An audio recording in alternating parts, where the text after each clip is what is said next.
Stick to sports. That's the response every time athletes express a political opinion, whether it's some of the biggest stars in the NBA speaking about gun violence and racial tension at the ESPYs, the Minnesota Lynx wearing Black Lives Matter shirts during warm-ups, Rams players responding to Michael Brown's death by entering the field with a hands up, don't shoot gesture, or just any athlete daring to take a side in the upcoming election. Go ahead and search Stick to Sports on Twitter and you'll see a confederation of sports fans shouting down any athlete, or sports journalist for that matter, who dips a toe in the boiling cauldron of American politics. Note that sports owners are off the hook from this criticism, by the way. Texans owner Bob McNair has donated $5.6 million to conservative PACs since the beginning of last year, but no one's like, hey, stick to sitting in a luxury box and wasting J.J. Watt's prime. It's only athletes who get the backlash, because fans want sports to be an escape from the world rather than an extension of it. And I don't necessarily disagree with these people. Politics is terrible. I'd rather put my hand in an industrial paper shredder than talk about this election. I would love for sports to be just a pleasant diversion from the first act of the apocalypse presently happening outside. But that would be naive. Athletes have always been political. Jackie Robinson broke MLB's color barrier back when Jim Crow laws prevented him from staying in the same hotels as his teammates on road trips in the South. Tommy Smith and John Carlos raised their fists in Mexico City, a political act that got them kicked out of the Olympics. Muhammad Ali lost the heavyweight title because of his conscientious objection to the Vietnam War. Bulls sharpshooter Craig Hodges wore a dashiki to the White House in 1992 and gave President Bush a letter urging him to do more for the black community. Hodges also criticized Michael Jordan for not speaking up for black causes and promptly never played in the NBA again. Don't cross MJ.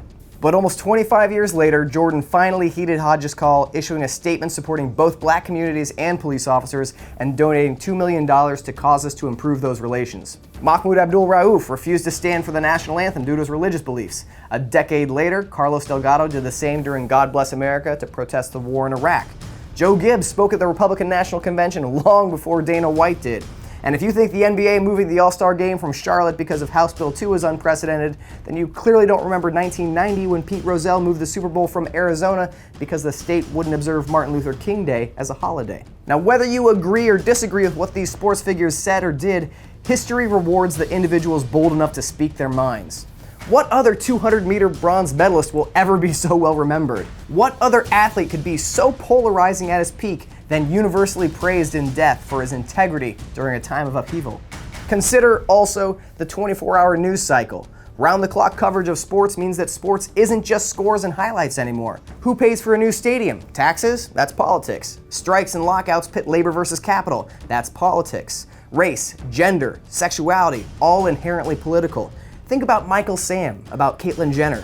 Their identity, their very being is political. I think a lot about LeBron James speaking at the ESPYs. It's time to look in the mirror and ask ourselves, what are we doing to create change? LeBron is one of the most famous athletes in the world.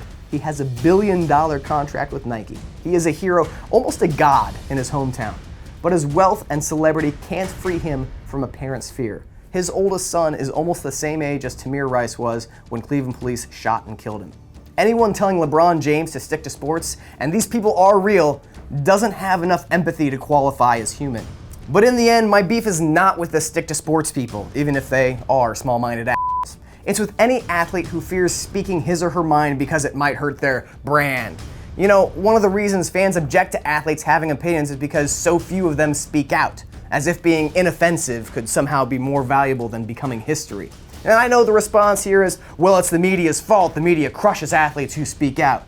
Well, yeah, sometimes. Fielding criticism is part of being a public figure with an opinion. It's the cost of being a person instead of a brand. And it's supposed to be hard. That's how history gets made.